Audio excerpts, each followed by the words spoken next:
Perkenalkan, nama saya Vivi Arianti Putri.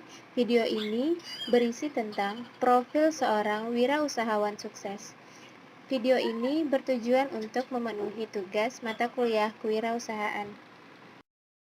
Siapa sih yang tidak mengenal Gojek?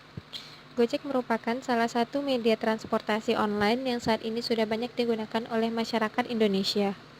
Hadirnya Gojek memberikan solusi dan juga kemudahan bagi masyarakat yang mengalami kesulitan dalam berpergian. Danarnya Gojek saat ini menjadikan banyak orang yang akhirnya penasaran mengenai biografi pendiri Gojek. Lalu, siapakah orang hebat yang berhasil mencetuskan aplikasi ini? Dialah sosok entrepreneur muda Nadiem Makarim.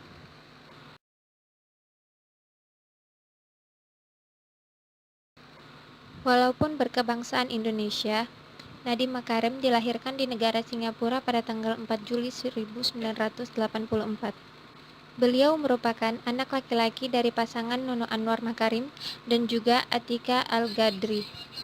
Ayah Nadiem berasal dari daerah Minangkabau dan berprofesi sebagai pengacara.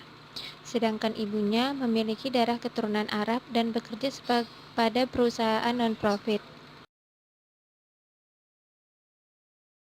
Walaupun dikenal sebagai lulusan universitas paling bergengsi di dunia, Nadiem Makarim tidak lupa diri. Ia lebih memilih kembali ke Indonesia untuk berkontribusi ketimbang bekerja di luar negeri.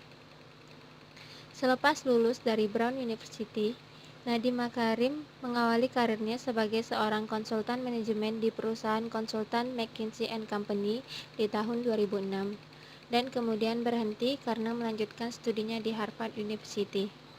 Setelah menyelesaikan masternya di Harvard University, Nadiem bekerja sebagai CEO founder Zalora Indonesia, sekaligus managing editor di sana. Dan setelah keluar dari Zalora, ia kemudian bergabung dengan perusahaan startup Kartuku, sebuah perusahaan penyedia layanan pembayaran non-tunai di Indonesia. Namun, kelak perusahaan Kartuku diakuisisi oleh Nadiem Makarim untuk memperkuat lini GoPay dari Gojek. Di Kartuku, ia menjabat sebagai Chief Innovation Officer Kartuku. Setelah memiliki banyak pengalaman selama bekerja di perusahaan ternama, Nadiem Makarim kemudian memutuskan resign atau mengundurkan diri dari tempat ia bekerja. Di usia yang masih muda dan memiliki jiwa entrepreneurship yang tinggi, ia mencoba merintis perusahaan sendiri. Ia kembali mendirikan perusahaan Gojek pada tahun 2011.